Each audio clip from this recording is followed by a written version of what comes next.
Hi.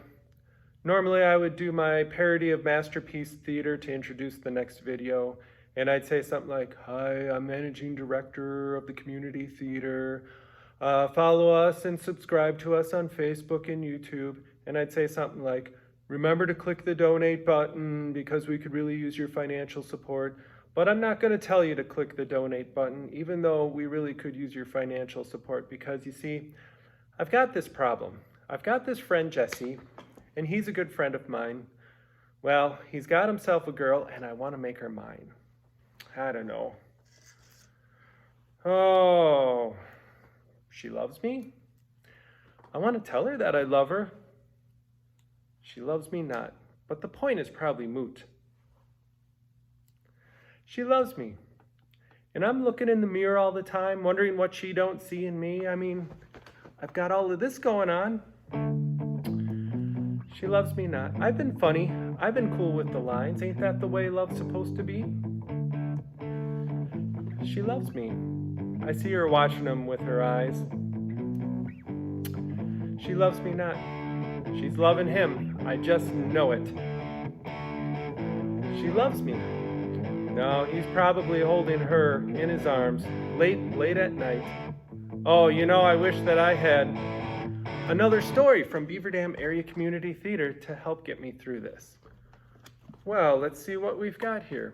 Ooh, it's a comedy trilogy called He Loved Me Not. Wow, that was quite a segue. And the first story in the trilogy is Ever Young by Alice Gerstenberg. Oh, and it's got a star-studded cast. It's got Carla Woebbeking as Mrs. Payne Dexter, and the godmother of BDACT, Annette Kamps, playing Mrs. Dorchester. Anne Taurick is playing Mrs. Blanchard, and rounding out the cast is Tina Swain playing Mrs. Courtney Page. Now, let's go back to 1920s Florida.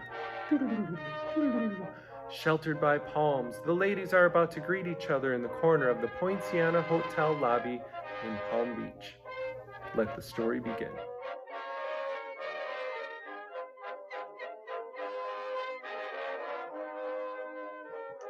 There was no need to hurry through dinner, Agnes. There are plenty of chairs.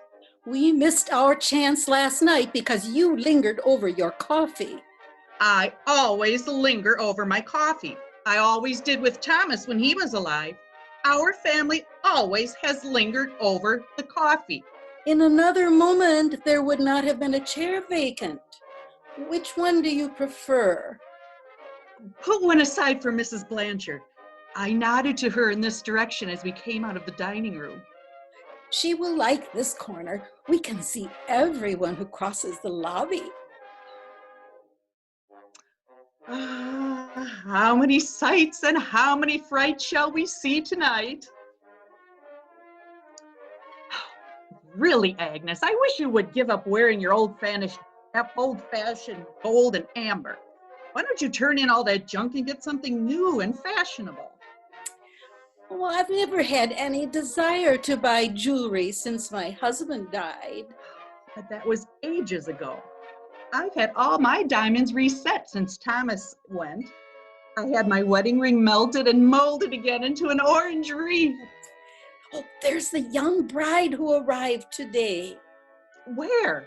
Over there, near the fountain, in a very low gown. I don't see her.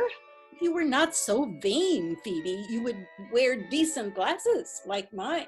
Oh, indeed, I can see perfectly well. Well, I don't blame you for using your lorgnette. It does add distinction to your Payne Dexter manner. What? Are you still impressed by my manner? I have been for 50 years. Dear me, Phoebe, is it really 50 years ago since you and I were debutantes? Oh. Don't let the hotel know I'm 70. Oh, no one guesses it. I certainly don't feel it. But let me tell you, these young debutantes of today, with their supercilious airs, their sophisticated conversation, their smoking in public places, are not going to crowd me back into a grandmother's corner. Why have you such animosity toward the debutantes? You terrorize them everywhere they sidestep for you. It is, good morning, Mrs. Poindexter. Good afternoon, Mrs. Poindexter. Good evening, Mrs. Poindexter. But they never see me, even though we have been here since the opening of the season. It is because you don't create the atmosphere which demands their attention. I am putting on all the Poindexter airs I can think of to terrorize them. I am a dowager, a member of the society that once ruled New York, and does still to a certain extent. And they shall bow to me as long as I inhale one breath of life. I do believe you are jealous of the present generation. I am fiercely jealous. But we have had our own day, Phoebe. It is their turn. Well, my hair may be turning gray, but my blood is still red. Yes, your vitality is a marvel to everyone. Your club work, civic and social leadership make even the doctors amazed at you. The doctors are my worst enemies. Tell me I must not eat this, I must not do that. They tell me I'm getting old, that I must rest. I do not wish to rest.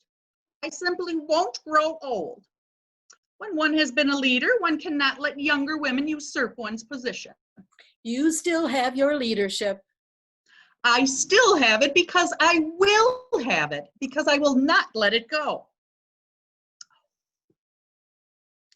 There is that little presumptuous May Wingham. She is 18 and so rude. I should like to spank her. Well, they all fear you, Phoebe. I hope so. I shall not be pushed into a corner as long as I still draw one breath of life. Oh, good evening, Mrs. Blanchard. We have kept a chair for you. Good evening, Mrs. Poindexter, Mrs. Dorchester. Well, sit down, Mrs. Blanchard. Oh, no, thank you. Do not help me. I'm about to throw it away. Throw your cane away? Yes, I'm not going to need it in a week or so. Are you getting stronger, Mrs. Blanchard? I must get stronger. I'm tired of depending upon a cane. Everywhere I go, people are putting themselves out to be polite to me. Men help me. Women help me. Women send their men to help me. Chauffeurs help me. Bellboys help me. Waiters help me. Debutantes help me. Debutantes? I can scarcely believe it. The debutantes hop around me like so many sandflies, all of them wanting to help me walk. I feel like swatting them with this. Their politeness to my infirmity is an insult. They would only be rude. Well, Mrs. Poindexter was just complaining they were too rude. Rude, they are. If they're rude to you, it's a compliment. They do not look upon you as old and decrepit. I resent their solicitude. In a day or two, I shall throw this old thing away. It's the oldest leg I have, and it's going to be thrown away. Oldest? What are you doubting? Oh, my dear Mrs. Blanchard, you just said your cane is the oldest leg you have. So it is. Mrs. Dorchester would like to know just exactly how old the others are. The others are just exactly not more than 9 months. 9 months? Do you think I should say 90 years? Isn't it a little nearer to the truth? But it is not the truth. The wonderful truth is that my legs are not 71 years old. They're not more than 9 months old. I've been reading an amazing book. What is it? Truth and Youth. This book says that every cell in our body is completely new every 9 months. I heard about that. My daughter was reading a book about that. I forget what it was called. Each cell reproduces itself according to the impression given to it by our subconscious mind. As we grow old, We hold a thought of age and impress ourselves with that thought. But if we rid ourselves of the illusion of old age, we can remain ever young. Let me have this book. I would pay a fortune for youth. Oh, what was that book my daughter was reading? Dear, I never can remember names and titles and numbers. Too much wool, Agnes. I tell you, you are growing old. She does not look it. Her mind is 150 years old. Not quite. I have had too many financial matters to attend to since my husband died to let me slip too far behind the times. But I believe in accepting old age with as good a grace as possible. Rubbish. That's antediluvian. I'm just beginning to learn how to live. Do you know that I have just obtained my divorce? Have you divorced Mr. Blanchard after all these years? Yes, after all these years. I suppose you know the story of my life. It was nationally commented upon when my daughter married the Duke of Cobray. My St. Louis friends often mentioned you. That is why I was so interested in meeting you here this season. When my husband was alive, he used to hear things at the clubs. No doubt he did. My husband has been notoriously unfaithful to me. I grieved about it for more than 40 years, and I never had the sense to get rid of him. How odd to think of your willfully giving up your husband when we widows so wish ours back again. Did your husband contest it? My husband was amazed, indignant. He writes me imploring letters. He's old now and ready to settle down. Now, when he is ready to sit before the fireplace and watch me knit, I've played a trick upon him. I'm not ready to sit before the fireplace, and I would rather play roulette than knit. By the way, I gambled $300 away last night. We left early. That is, at midnight. I didn't come back to the hotel until morning. I stayed on and played, had breakfast there, came home without a ring on my finger, handed them over as security to a friend who thought it funny to take them. We missed you on the beach this morning. I slept until luncheon. I'm going back tonight to win my rings again, starting with 500 tonight. Before you know it, you will have gambled a fortune away. I'm not worrying. I received an amazingly high alimony. The court figured that I would not live long and that I needed much medical care. Well, I'm not paying out any money for medical care, and when it comes to having a good time, I'm making up for 40 years. I found only one man in my home life who I really loved, and he was not my husband. Be shocked if you want to. I'm free now and can speak of it. What happened? I've never known what became of him. Oh, I can't imagine what it must be not to love one's husband. I miss mine so. I'd been married only 4 months when I heard of my husband's infatuation for a married woman in our own set. He'd married me only, it seems, to allay suspicion. Of course, I see now that I should have divorced him then and there, but I was very young and it wasn't being done in those days. In those hours of my disillusion, a dashing young lieutenant understood my despair and planned to arouse my husband's jealousy and so bring him back to me. He succeeded in arousing my husband's jealousy, but meanwhile, I'd fallen in love with the lieutenant. And he with you, no doubt. Yes. Mrs. Blanchard, it is a life tragedy, but not a line of it shows in your face. I wouldn't let it show in my face. I harbored a secret thought, a terrible thought, that my husband might die, that I might be free to find the other again. That then he should not see an old wrinkled face after he had cherished the memory of my youth. Think of living like that all these years, when you might have had a divorce long ago. It's humorous in a way, isn't it? that when women like you and Mrs. Dorchester are widowed, I had to put up with a husband who just wouldn't die. What became of the lieutenant? He asked to be transferred to another post. He wanted to go as far away from me as possible. No distance seemed so far enough to break the magnetic attraction between us. And you never heard from him again? No, the government reported him as missing. If he died, and I think he must have died, all these years I've imagined that he died, I felt his spirit near me, guiding me, watching over me. Do you believe he could be near you? I don't believe that my husband is.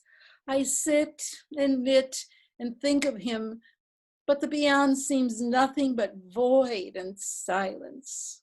Well, I believe in believing anything that helps you. I just can't get into communication. Oh, I know Oliver Trent has never forgotten me. If he'd lived or escaped, Oliver would have found me. I know Oliver died and that his spirit has been lovingly near me these 20 years. Well, my husband and I loved each other deeply. That love, it seems to me, should hold us together even after he's gone, but I can't believe that it does. It does, and it will, if you have faith. There's nothing but love.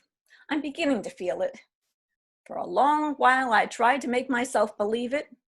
For a long while, I could only think, but now I'm beginning to feel it, deep within me, to realize it, feel warm all through.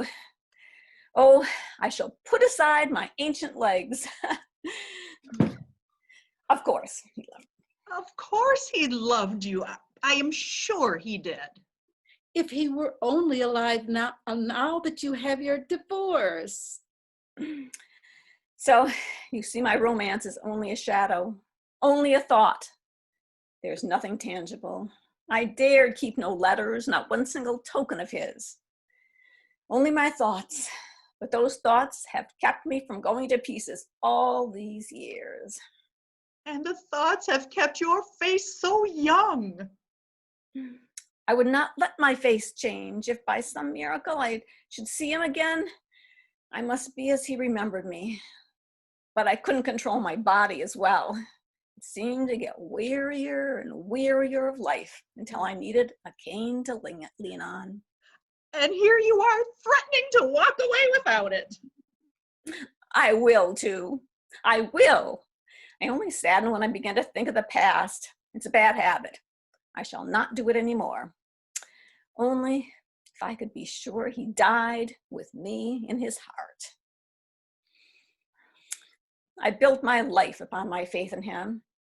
If I should be robbed of his belief, this belief in his love for me, I think it would kill me. But if you could have proof of his love. Oh, if I could only have proof. Oh, there's that beautiful Mrs. Courtney Page. Oh, I should like to get to know her better. Shall we invite her to sit with us? Who is she? The woman in blue silk carrying a black fan. She is just coming out of mourning for her last husband. Last? How many did she have? The manicurist told me she had 3, and the clerk in the jewel shop told me only 1. They were appraising her pearls. Oh, she had such marvelous pearls. I'd love to see her pearls close by, wouldn't you? Oh, yes. Do invite her over. I'd like to exchange data about husbands. Is she down here alone? They say she came alone, but I've noticed her on the beach with one man and in a wheelchair with another. She's alone now, though, and evidently looking for a place to sit. How do you do? How do you do? You must pardon me. I don't recall the name. Mrs. Payne Dexter of New York. Don't tell me, Mrs. Courtney Page, that you have forgotten me. Oh, yes, Mrs. Payne Dexter, a name so well known. We met, I remember exactly 5 years ago at the opera. Your box was next to the Carols. We were their guests one evening when my late husband and I were in New York on a wedding trip. Why, yes, of course. How clever of you to remember me. My friends, Mrs. Dorchester, Mrs. Blanchard. How do you do? Pleased to meet you. Well, I have noticed you, Mrs. Blanchard. Your cane? Thank you. Mrs. Dorchester and I have been spending the season in Palm Beach. Mrs. Dorchester is a native of Long Island. And I came down from St. Louis and had the good fortune to become acquainted with them. Personally, I've always known Mrs. Payne Dexter by reputation.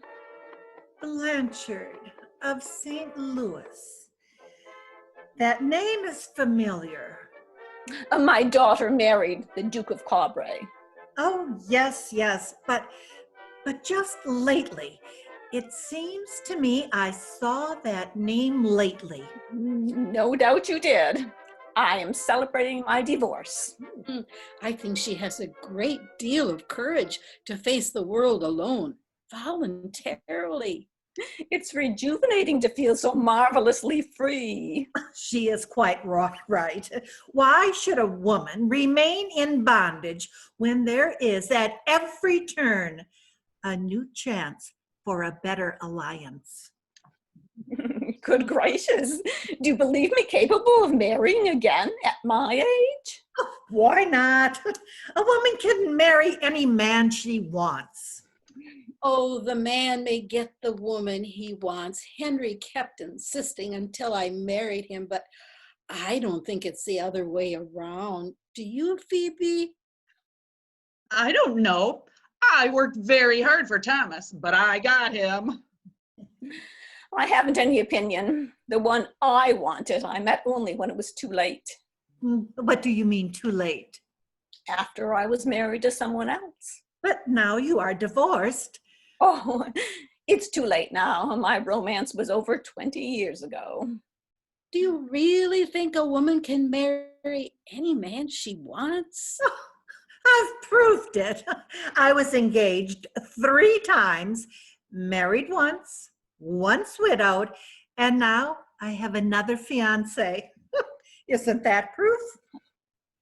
You are, if you will pardon my frankness, a very handsome woman, Mrs. Courtney Page.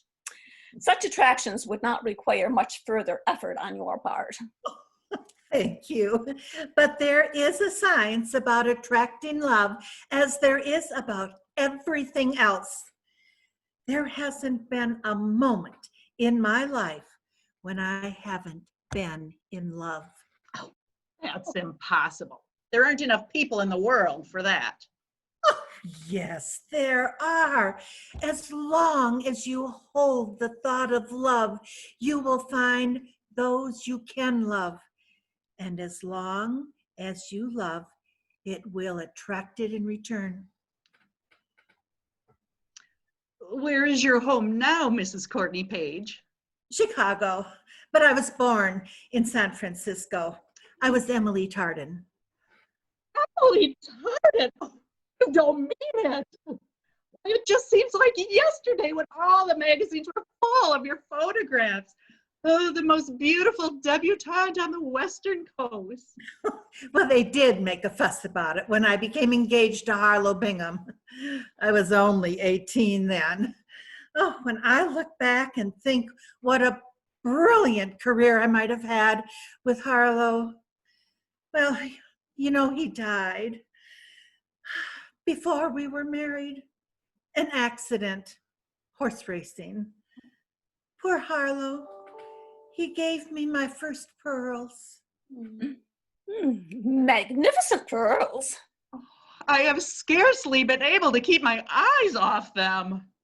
Well, this strand, the shortest and smallest, was given to me by Harlow Bingham upon our engagement. He gave me a solitaire too, but The pearls were a gift of thanks because I had given up the desire to go on the stage to marry him.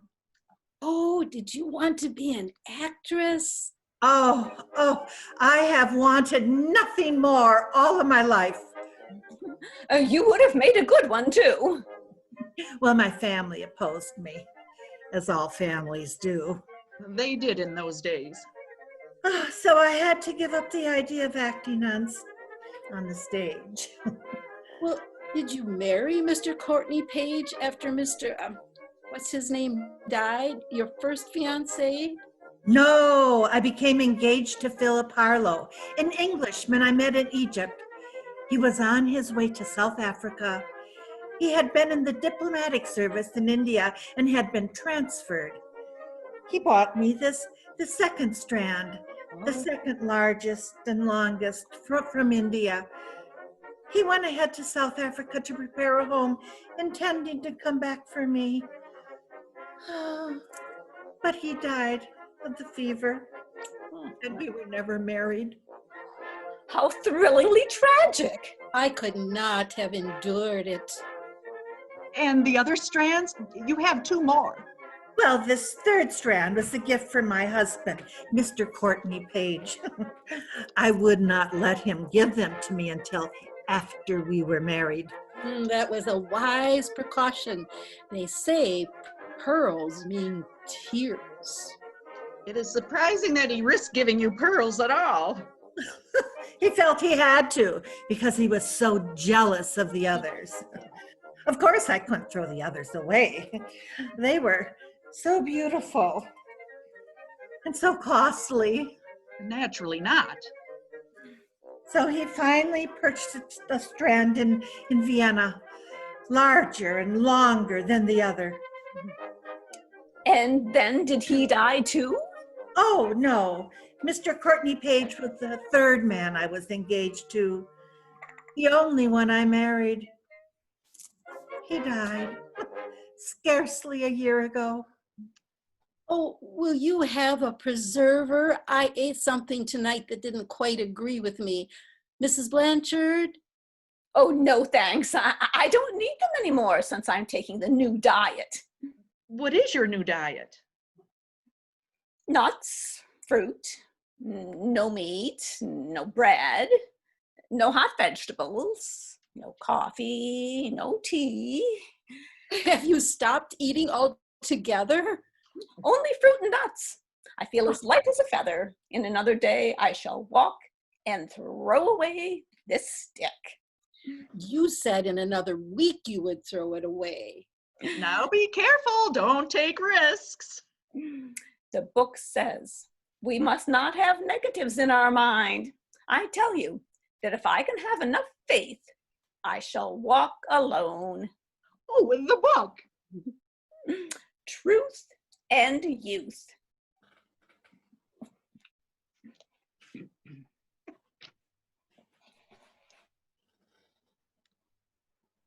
The average man and woman of middle age chooses a comfortable chair and settles down into it with the thought that life is finished and it is necessary to await the end.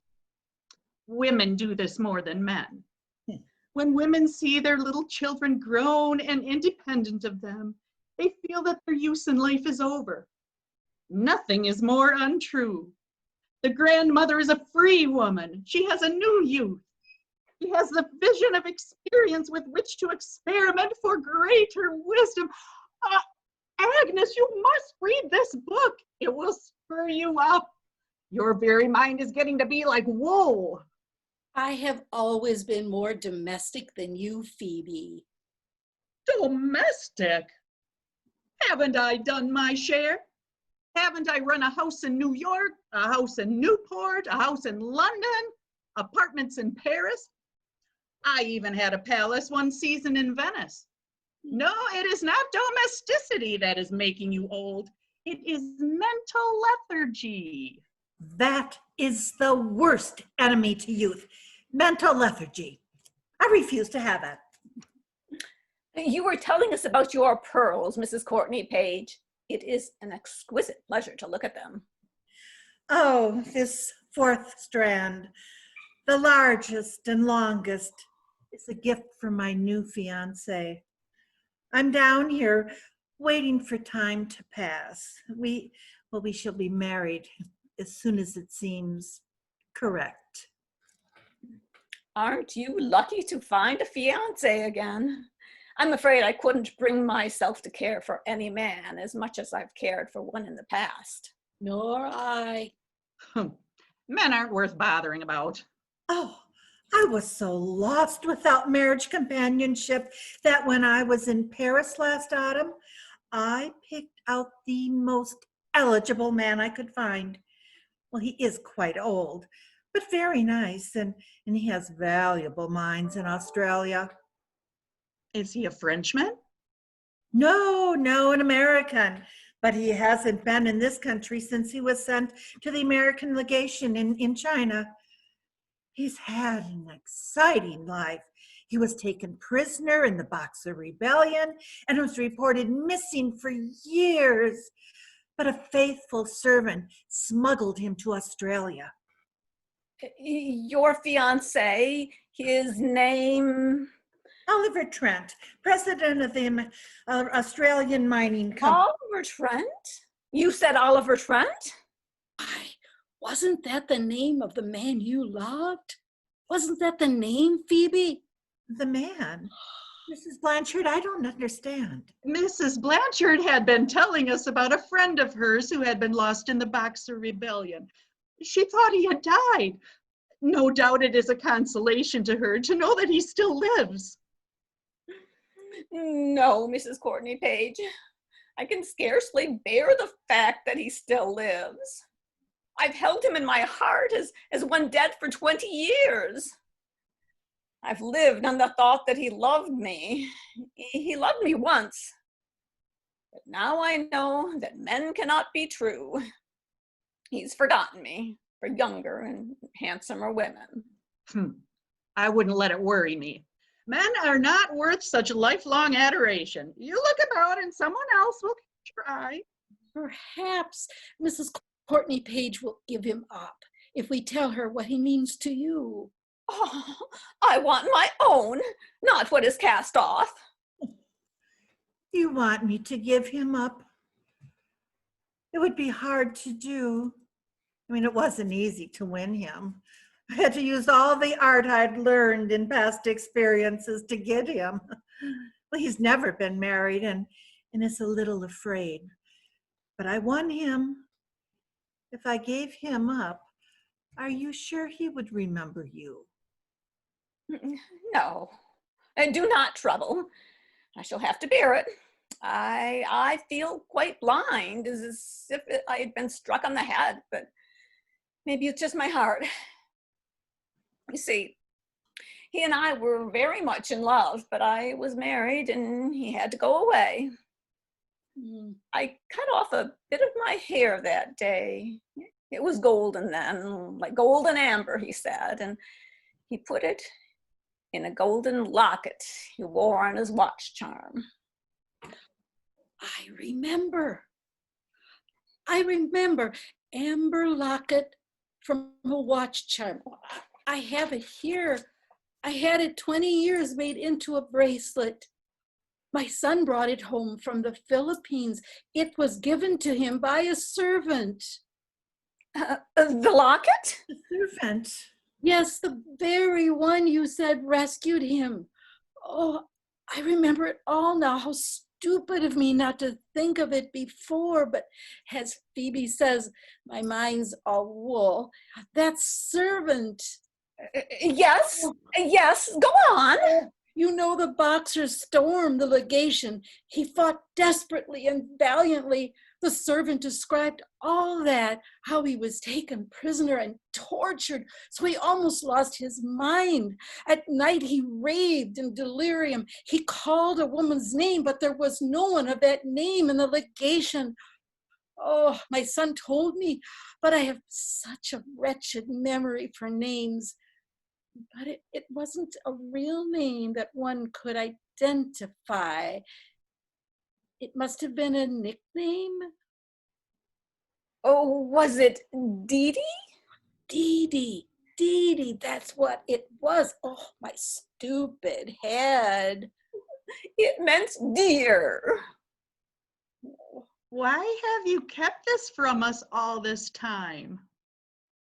How could I know my son's story was about Mrs. Blanchard until she mentioned the watch charm? But now it all comes back to me. At night, in delirium, that man called this name. Oh, he loved this woman. He took the watch charm and opened it and kissed the blonde lock of hair. He treasured it so highly that he gave it to his servant to keep for him for fear they would rob him of it. But then how did you forget it? That's just it. I'll tell you how it was. Oh, my stupid memory. The amber, the servant smuggled him into a boat. Who was smuggled into the boat? Mr. What's his name? Oliver Trent? Yes, into the boat. And in the excitement of concealing him behind some kegs, well, the ship began to move and the servant had to run to get off. And in running, he forgot to give up the amber watch charm. And so he kept it. And my son had it set into a bracelet for me as my protection. Now I shall give it to you, for it is your talisman, Mrs. Blanchard, a talisman of his undying love. And that is why I had such difficulty in making him care for me. He told me about his first love. He spoke of her as Dee, and he told me that when he lost the amber, he felt she had gone out of his life forever. He said that she was married and it was unlawful for him to think of her. Oh, but he has never forgotten. He told me he would love her always. And when I tell him of you, Mrs. Blanchard, he will come to you at once, for you have been right. His love has been yours and is yours still. I think you ought to have these pearls. Oh, no, thank you. I do not want them. I have this. Excuse me, ladies. If I go to my room, I have had my answer out of the silence, and I'm a little unstrung. Without her cane. Don't remind her. Oh, poor dear, poor dear. Was that all true what you said, Agnes? I never heard you talk so fast in all your life, and how you suddenly got such memory.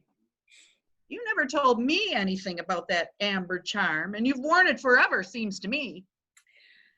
Father gave it to me on my 21st birthday to save a lock of my blonde hair.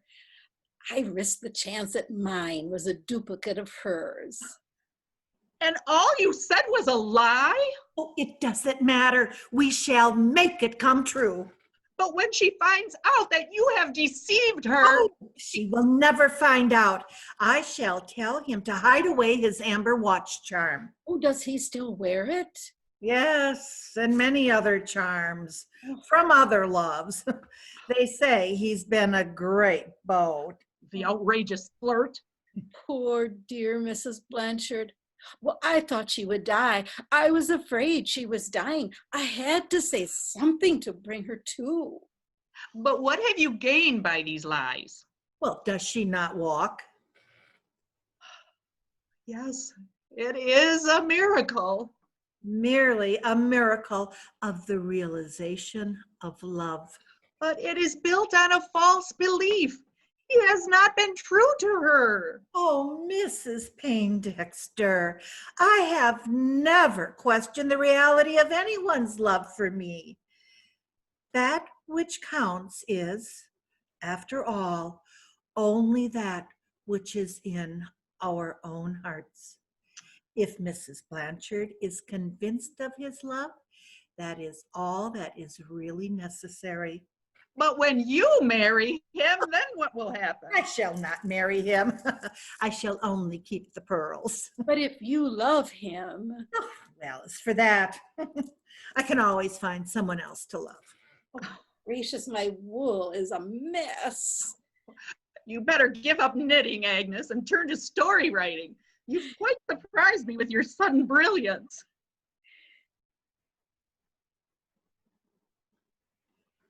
Oh, bellboy, you may have these glasses. Oh, your diamond platinum lorgnette. Do you think I have to manufacture a love affair to help me get rid of my glasses?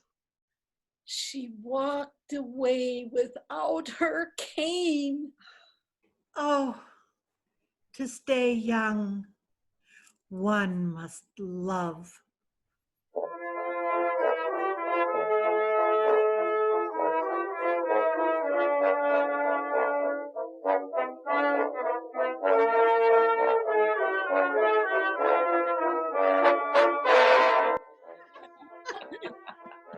I didn't even hear it. Well, oh dear. Well, this was lots of fun. It was a lot of fun. Thank you. Yeah, good.